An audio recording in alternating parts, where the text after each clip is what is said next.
माननीय राजसाहेब ठाकरे हे महाराष्ट्रातील एक मोठे नेते आहेत, पण या महाराष्ट्राने कायम त्यांची बदलणारी भूमिका बघितलेली आहे। 2019च्या लोकसभेच्या वेळेला काँग्रेस राष्ट्रवादीच्या बाजूने तत्कालीन देशाचे पंतप्रधान नरेंद्र मोदीजी साहेबांच्या विरुद्ध त्यांनी प्रचार केला। 2024च्या लोकसभेच्या वेळेला केवळ आणि केवळ माननीय नरेंद्रजी मोदी साहेबांना पुन्हा पंतप्रधान बनवायचं यासाठी म्हणून समर्थन दिलं। विधानसभेला नक्की ते महायुतीमध्ये येणार, जवळ येणार, भाजपबरोबर अंडरस्टँडिंग करणार, अशा प्रकारची गोंधळलेली भूमिका ही मनसेची राहिली। आणि म्हणून राष्ट्रवादी काँग्रेस पक्ष ह्याला लोकसभेमध्ये जरी अपेक्षित यश मिळालं नाही, माननीय अजितदादा पवार साहेबांच्या नेतृत्वाखाली राष्ट्रवादी काँग्रेस पक्ष पुन्हा जनतेसमोर गेला। महाराष्ट्रातील जनतेशी नाळ जोडून लोकांचे प्रश्न समजून ते सोडवण्याचा प्रयत्न राष्ट्रवादी काँग्रेस पक्षाने केला। कायम ऋतूप्रमाणे आपली भूमिका बदलणारी मनसे, माझी तर त्यांना विनंती आहे की ह्या झालेल्या निवडणुकीमध्ये त्यांनी जवळजवळ 128 जागा लढवल्या, 1.55% मतं फक्त मनसेला भेटली। आज अशी परिस्थिती आहे की निवडणूक आयोग त्यांचं चिन्ह रेल्वे इंजिन हे त्यांच्यापासून जातं का ही परिस्थिती उद्भवलेली आहे।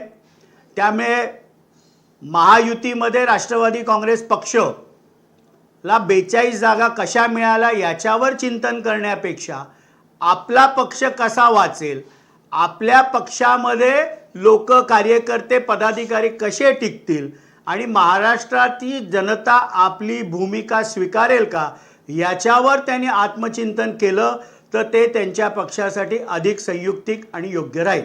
मी बदलती भूमिकेच्या संदर्भात बोललात, पण त्यांनी बदलती भूमिका माझी नाहीच हा एक नरेटिव्ह आहे असं राज ठाकरे म्हणतायत।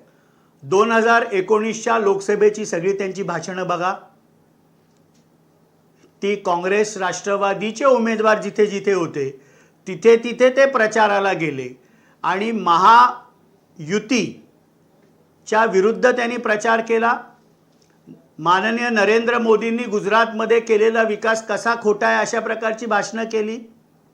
तीच 2024ला लोकसभेची त्यांची भाषणं बघा, केवळ आणि केवळ माननीय पंतप्रधान नरेंद्र मोदी यांना पुन्हा निवडून आणायचंय यासाठी मी समर्थन देतोय अशा प्रकारची स्पष्ट भूमिका घेतली। या गोंधळलेल्या अवस्थेमुळे महाराष्ट्राच्या जनतेला कधीही त्यांच्या भूमिकेवर विश्वास राहिला नाही। 2009 मध्ये 13 आमदार निवडून घवघवीत यश जे मनसेला मिळालं, हे त्यानंतर झालेल्या प्रत्येक विधानसभेच्या निवडणुकीमध्ये, म्हणजे 14ला त्यांचा 1 आमदार निवडून आला, 19ला 1 आमदार निवडून आला आणि आता तर महाराष्ट्राच्या विधानसभेमध्ये प्रतिनिधित्व देखील त्या पक्षाचं नाही। म्हणून आत्मचिंतन करण्याची गरज खऱ्या अर्थाने त्यांना आणि त्यांच्या पक्षाला आहे। आनंदजी, याला लागूनच म्हणजे त्यांनी स्पष्टपणे उल्लेख जरी नसला केला तरी ईव्हीएम वर संशय त्यांनी एकंदरीत या संपूर्ण निकालावर उपस्थित केला। आतापर्यंत ते बोलले नव्हते, आधी काँग्रेस असेल, शरद पवार गटाने देखील ईव्हीएम वर संशय व्यक्त केला, सगळे थांबले आणि आता परत राज ठाकरे तोच मुद्द्याला कुठेतरी हात घातला असं वाटतं। निवडणुकीच्या निकालानंतर आपल्याला इलेक्शन पिटिशन दाखल करण्यासाठी 30 दिवस असतात। आपल्या उमेदवारांना जर तिथल्या निकालावर विश्वास नव्हता तर इलेक्शन पिटिशन्स आपण दाखल करायला पाहिजे होत्या, रिकाउंट अर्ज करायला पाहिजे होते, पण तसं न करता अचानक नोव्हेंबरमध्ये झालेल्या निवडणुकांनंतर 3 महिन्यानंतर ईव्हीएमवर आपण जर संशय व्यक्त करत असाल तर त्याला काहीही अर्थ नाही। आपल्याला जर संशय होता तर आपल्याकडे कायदेशीर मार्ग उपलब्ध होते।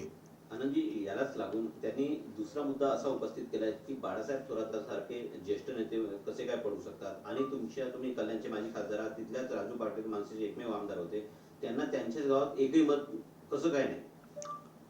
माननीय बाळासाहेब थोरात हे काँग्रेसचे ज्येष्ठ नेते आहेत. 8 वेळा ते निवडून आलेत. अनेक वेळा अँटी इन्कम्बन्सी उमेदवाराविरुद्ध देखील येते.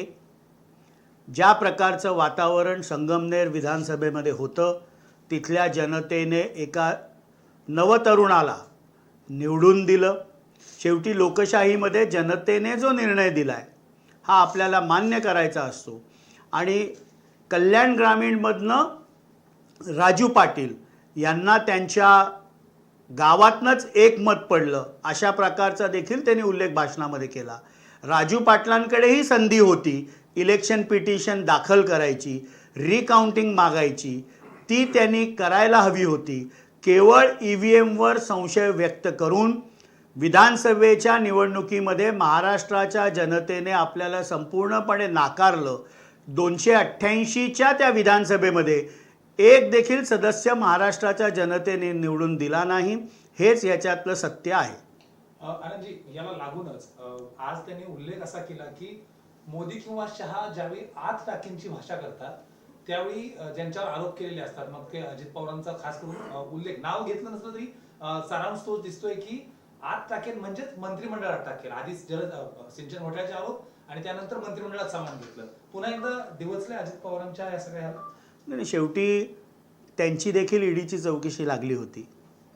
त्यामुळे तर त्यांची भूमिका 2024च्या लोकसभेला बदलली नाही ना. त्यामुळे ते महाराष्ट्रातील मोठे नेतृत्व आहे. अधिक याच्यावर न बोलता केवळ